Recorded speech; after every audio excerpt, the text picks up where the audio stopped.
धरती पर अनंत जीव आते हैं और चले जाते हैं।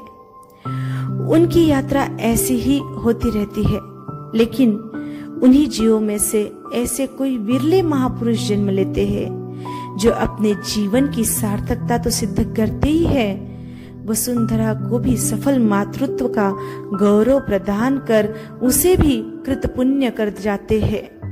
प्रबल पुरुषार्थ के बल पर ऐसी मधुरिम ज्योति शिखा प्रज्वलित कर जाते हैं जिसके आलोक में अनंत भव्य जीवों की पारमार्थिक यात्रा अहर्निश निरावाद चलती रहती है। वो कृति पुरुष अपनी महनीयता की, उदात्तता की, परोपकार रमणीयता की कहानी अपने जीवन काल में संस्थापित कर देते हैं। वैसे ही दीप्ति संपन्न महापुरुषों में महामहिम आराध्य स्वरूप श्रद्धेय आचार्य श्री आनंद ऋषि जी महाराज का नाम उल्लिखित होता है।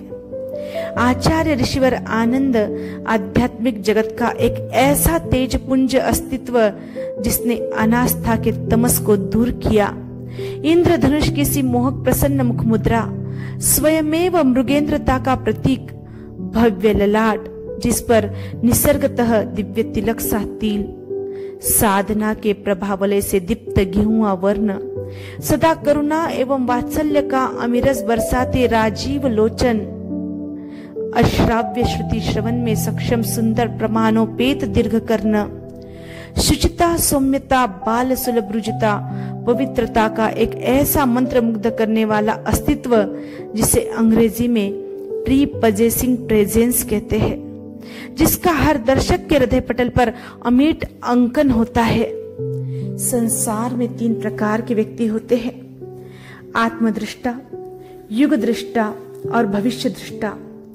आत्मदृष्टि व्यक्ति केवल अपने आप को देखते हैं, अपने बारे में सोचते हैं और उनकी समग्र गतिविधियां आत्म केंद्रित होती है।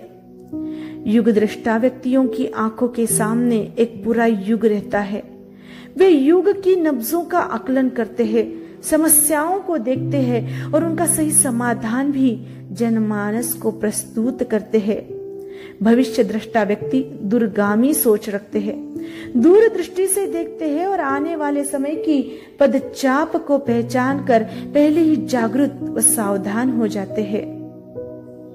आध्यात्मिक धरातल पर आत्म साक्षात्कार, आत्मदर्शन का सर्वाधिक महत्व है।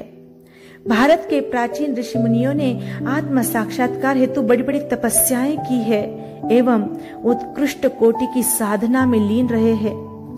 आत्मा की पहचान अथवा आत्मोपलब्धि के बाद व्यक्ति में होने वाली युग दर्शन की क्षमता सहज ही पुष्ट हो जाती है। युग बोध का सीधा संबंध वर्तमान की गतिविधियों से है। समय काल की सबसे छोटी इकाई है, उसको पकड़ पाना हर आदमी के लिए आसान नहीं है।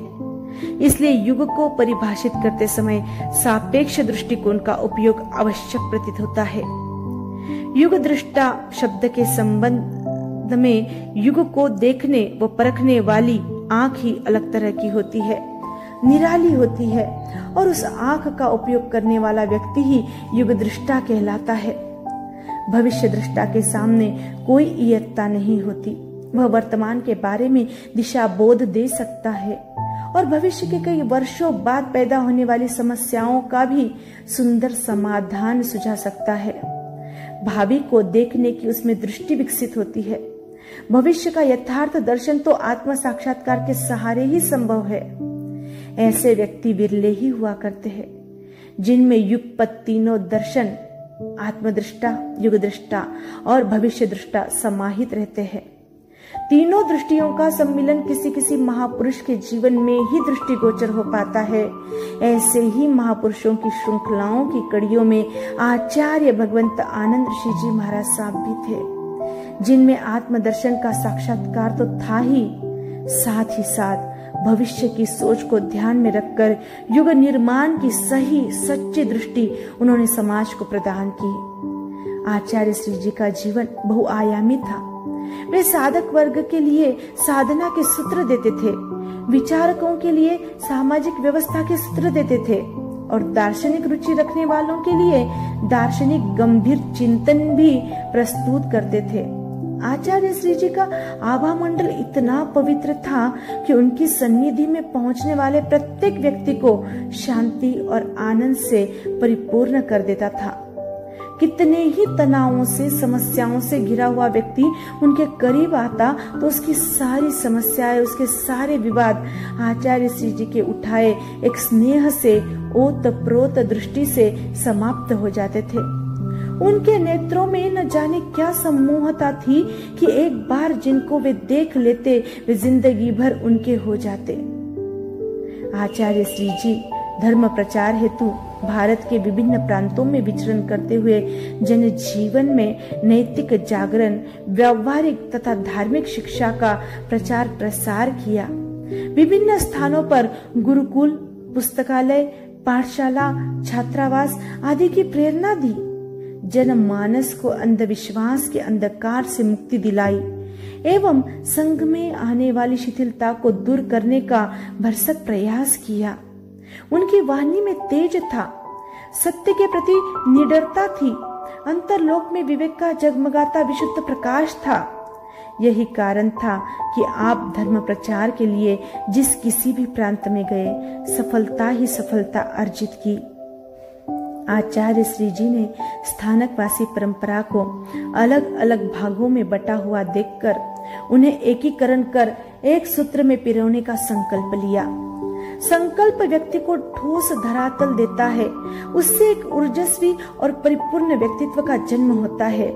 ऐसे फौलादी व्यक्तित्व ही राष्ट्र और समाज को सही दिशा बोध दे सकता है। संकल्पात्मा आचार्य श्री जी स्थानकवासी परंपरा के 5 संप्रदायों का सर्वप्रथम एकीकरण कर उस संघ के संघ नायक बने, अर्थात आचार्य बने। उसके पश्चात सादड़ी साधु सम्मेलन में 22 संप्रदायों से अधिक संप्रदायों का एकीकरण कर उन्होंने संगठन का शंखनाद किया। वहां उन्हें प्रधानमंत्री पद से विभूषित किया गया। आचार्य श्री जी ने कभी भी किसी सिद्धि व पद की आकांक्षा नहीं की। वे जीवन के परम लक्ष्य के प्रति इतने समर्पित रहे कि सिद्धि व पद प्रतिष्ठा मिलने पर भी उनकी वितरागता, समता बढ़ती ही रही। ऐसा सुंदर समन्वय अन्यत्र मिलना दुर्लभ है।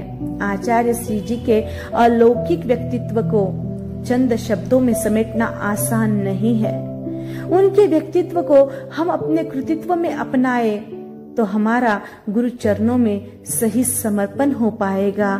जय आनंद।